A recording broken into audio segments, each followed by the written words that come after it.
For 300 years, humanity had listened to the condescension.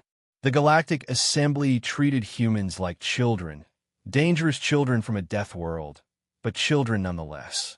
Conferences where alien dignitaries spoke around humanity, not to them. Trade agreements written to systematically disadvantage Earth. Technology withheld for your own safety. Territorial disputes always resolved in favor of the older, more civilized species. The final insult came when the Thetian dominions seized the Kepler colonies, 3 thriving human settlements with a combined population of 5 million, claiming them as disputed territory under Galactic Assembly arbitration. No vote, no negotiation, just military occupation backed by 0 consequences. That's when Admiral Marcus Rothschild made his decision. He stood before Earth's Joint Military Command, his face carved from granite, his voice steady and lethal. "We're done asking for a seat at the table," Rothschild said.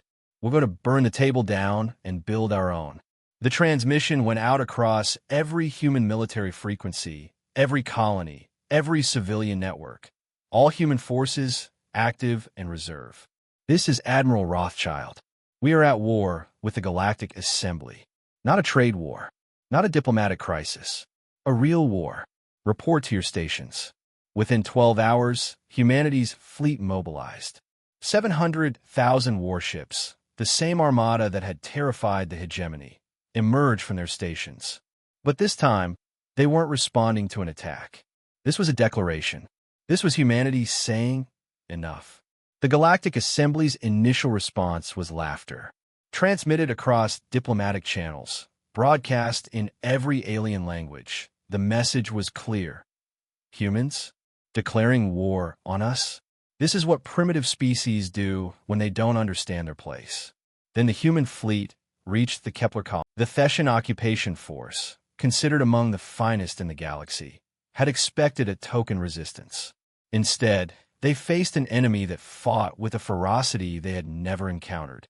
Humanity's ships moved with calculated aggression, their pilots pushing their vessels beyond safety margins that alien commanders deemed suicidal. But humans didn't flinch from that edge. They embraced it. The Thetian fleet was annihilated in 6 hours. But Rothschild's war didn't stop there. The human armada jumped to the Andromeda staging point, where the Assembly kept supply lines for their Dominion forces. The installation fell in 3 hours. Then to the Krell border, neutral territory that had been routinely violated by Galactic Assembly ships with no consequences. The humans liberated the space by destroying every Assembly installation within range. With each victory, something shifted in the galaxy's perception. The primitive Deathworlders weren't just fighting back, they were winning. The Assembly called an emergency session. Species that had never worked together suddenly coordinated. The Verdani, the Hegemony, the Thetians, the Krell, traditional rivals, united against the human threat. A coalition fleet was assembled, the largest military force ever gathered in recorded history.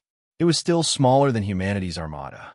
Rothschild received the coalition's ultimatum: stand down or face annihilation. He transmitted back a single message: come and try.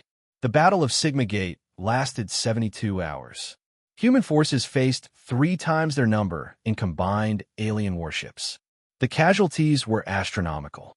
But when the dust cleared, the coalition fleet had been shattered. Not defeated, shattered. In the aftermath, as damaged ships retreated and survivors assessed the devastation, the galaxy's oldest powers finally understood what they had refused to accept. Humanity wasn't a species to be managed or controlled. Humanity was a force of nature. And the Deathworlders had brought their full fury to bear.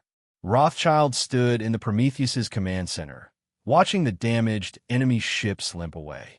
Behind him, his damaged but intact fleet regrouped. Send a message to the Assembly, he commanded. Tell them humanity is ready to negotiate. But this time, we're writing the terms.